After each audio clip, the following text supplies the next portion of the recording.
You know, redheads take a lot of crap. Not only do they fall prey to nicknames like Big Red, Rusty, and Daywalker, they also carry a rich history of misunderstanding on their frequently freckled shoulders. In Greek mythology, it was said that redheads turn into vampires when they die. Egyptians particularly enjoyed burning ginger virgins, and a number of alchemist spells called for the fat of a flame-haired man. If that weren't enough, in recent years there have been headlines suggesting that redheads will actually go extinct within this century. A lot of the ignorance surrounding redheadedness probably has to do with the fact that although they aren't very rare, redheads aren't very common either. Though certain countries like Ireland and Scotland seem to be hosting perpetual Weasley family reunions, gingers only make up about 1 to 2% of the world population. And they don't have red hair because they stole hellfire, were conceived during menstruation, or bitten by a werewolf as a baby. They get their coppery hue the same way we all get our coloration, from melanin. Hair color is a genetic trait associated with the melanocortin 1 receptor, or MC1R gene. We all have it, nestled on our chromosome 16, but your redheaded friends possess a mutated version of it. This gene gives instructions for making protein receptors located on our melanocytes, the special cells that produce melanin.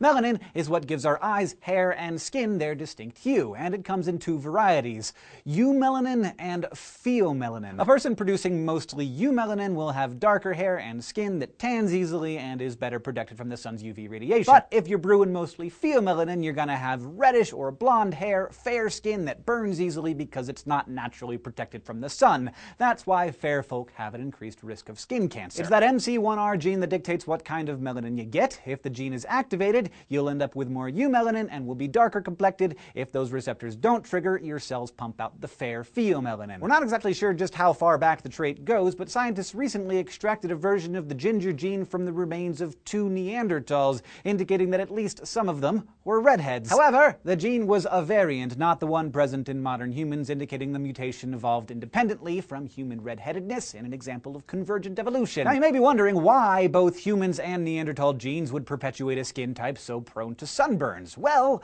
it has to do in part with geography. People from equatorial regions usually have darker hair and skin to better protect them from the sun's radiation, whereas fair skin and hair is more prevalent in northern areas with lower levels of sunlight. The farther you move from the equator, the more that selective pressure for darker pigmentation lessens, and the mutant MC1R genes are not selected against, so they can spread throughout a population. And then, hello, Scotland! The successful spread of this mutation may be because fair skin is better at generating vitamin D, which could have actually given flame hairs an evolutionary advantage in the perpetually cloudy north. But you may have also heard that gingers are kind of babies when it comes to pain, and I hate to say it, but there's some truth to that. A couple of studies funded by the National Institutes of Health found that redheads are actually more sensitive to thermal pain, or excessive heat and cold, and that they actually required, on average, nearly 20% higher doses of anesthetic than their dark-haired counterparts. And researchers aren't entirely sure what's going on here, but one hypothesis connects pain tolerance to that tricksy MC1R gene. Since the gene is responsible for the receptors of pigment-producing hormones, they may also interact with similar molecules like endorphins, our body's natural painkillers. And finally, what about that great imminent ginger extinction?